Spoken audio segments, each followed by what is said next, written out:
je vous fais aujourd'hui cette petite vidéo pour vous expliquer, vous raconter un peu le parcours incroyable des chansons de Punchette. Alors pourquoi je dis incroyable? Tout simplement parce que les chansons de Punchette, il faut le savoir, c'est pas rien, elles sont quand même diffusées aux quatre coins du monde et donc je voulais un peu retracer avec vous cette aventure qui pour moi est incroyable. Le fait de retracer tout ça ici me permet vraiment de me rendre compte du truc de folie que c'est et donc j'espère que vous aussi vous allez vous en rendre compte et j'espère surtout que ça va continuer dans ce sens-là et que 2024 nous réservera encore de plus belles surprises, je l'espère. Donc le parcours de Punchette, il a commencé en janvier 2023 avec la sortie de son tout premier single Pollution qui a été assez rapidement diffusé sur plusieurs radios. Ça a commencé avec Punk Rock Demonstration, qui est une radio locale de Californie, aux États-Unis. Cette radio m'a, à mon plus grand étonnement, classée dans un top 10. Et donc, Pollution a été classée en 9e place. Ensuite, Pollution a été diffusée sur Mixcloud, qui est aussi le Mixcloud d'une radio, à Phoenix cette fois. Et c'était sur Note de Punk Rock Show. Alors ensuite, Pollution a été diffusée sur un autre Mixcloud qui est Radio Warfare, qui est cette fois en Floride.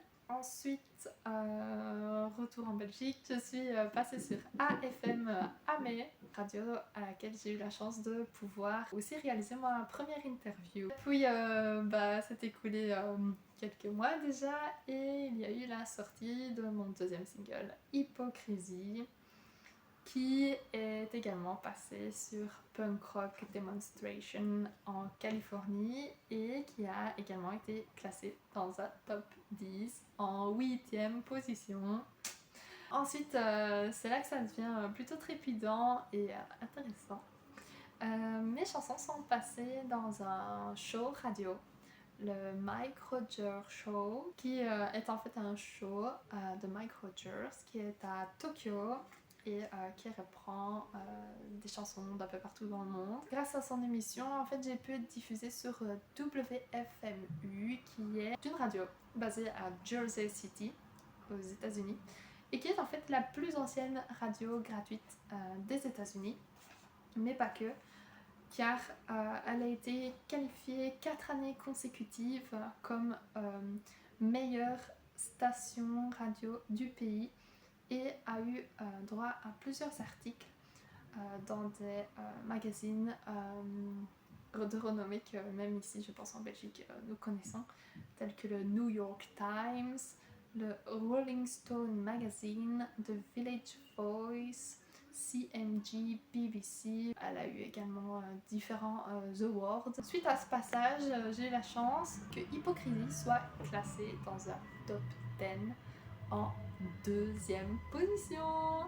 Ensuite, toujours via les Mike Rogers Show, j'ai pu passer sur Core Radio. Alors, Core Radio, c'est une radio qui est basée en Angleterre. Elle diffuse de nombreuses émissions d'un peu partout à travers le monde et elle les diffuse partout. Alors ensuite, toujours grâce à Mike Rogers, j'ai été diffusée sur Love FM, une des 5 radios qui est autorisée au Japon. Love FM passe dans tout le Japon, mais ce qu'il faut savoir, c'est là que ça devient waouh. Il y a une ville qui s'appelle Kyushu qui représente 11% de la population à elle seule, et dans cette ville, il y a seulement 2 stations radio qui sont autorisées, dont évidemment Love FM, sur laquelle Punchette est passée.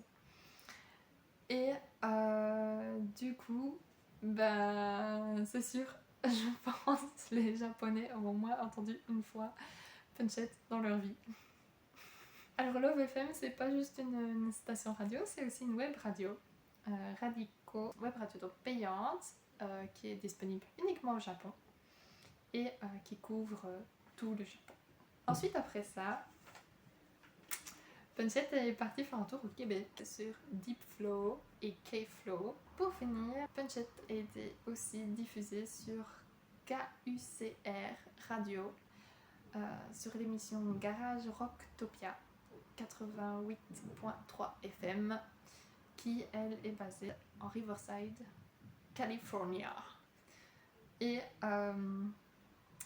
Hypocrisie a également été classée dans sa top 10 en 5e position. Voilà, ça c'est le petit parcours de mes musiques.